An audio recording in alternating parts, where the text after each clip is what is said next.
The state of Kuwait is marking the World Children's Day by supporting young people across the globe and helping them reimagine a better future.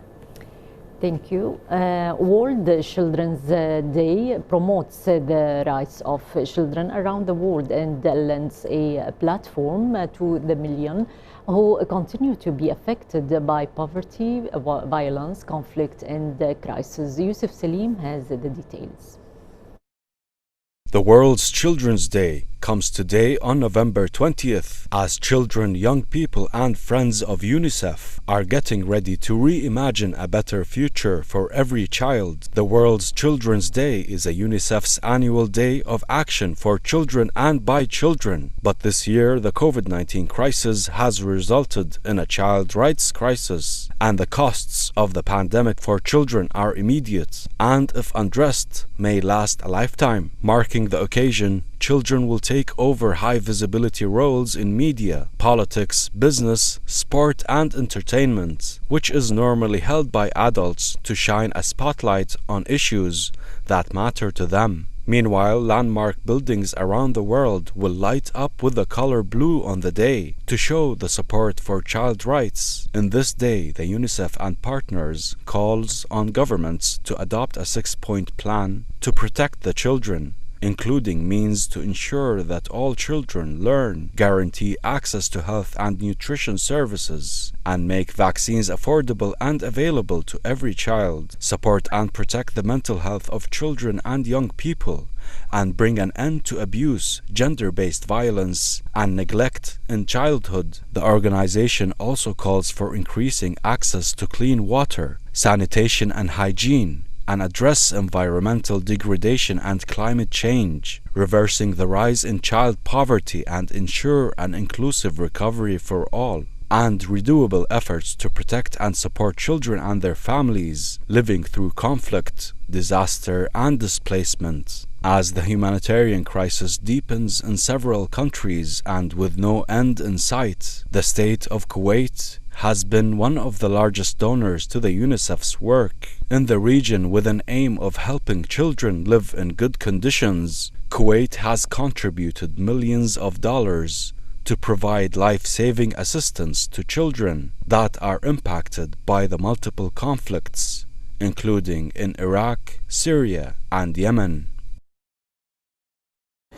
A day to reimagine a better future for every child is this year's slogan for World Children's Day. UNICEF representative for the Gulf countries, Mr. Al-Tayyib Adam, is with us to help feed us with the latest information for this day today. Good evening, Mr. Al-Tayyib Adam. Can you please update us with the latest efforts exerted by the UNICEF to help prepare for this day? Good evening, and thank you for having me. Thank you.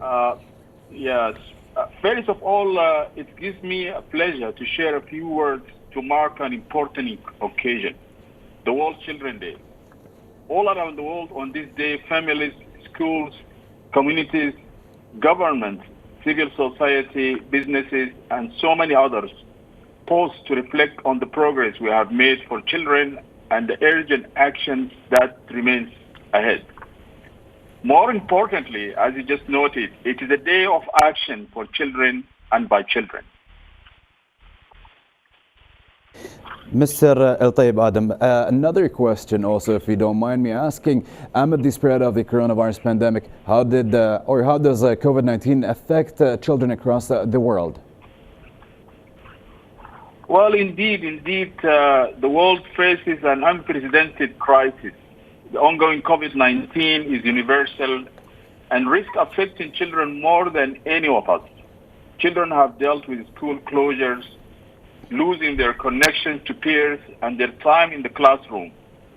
They have also endured extended lockdowns.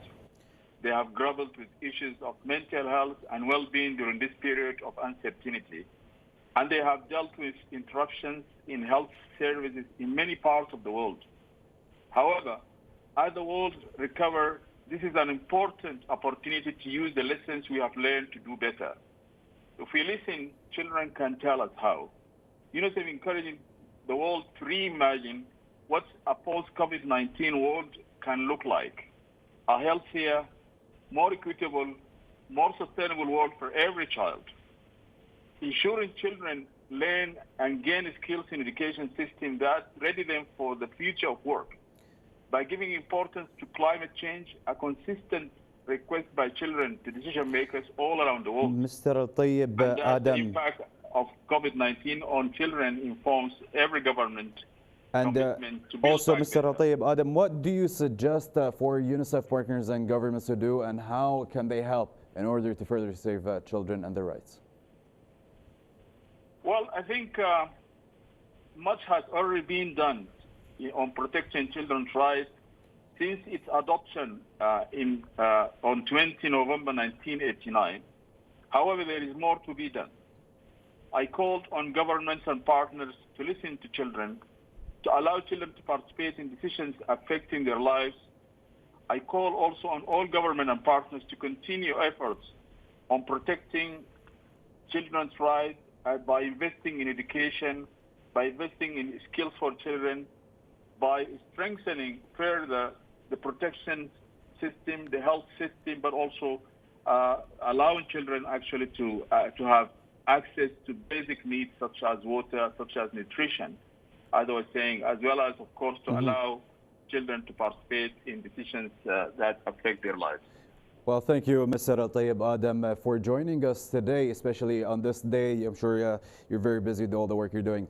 That was Mr. Tayyib Adam, UNICEF representative for the Gulf countries. Thank you very much.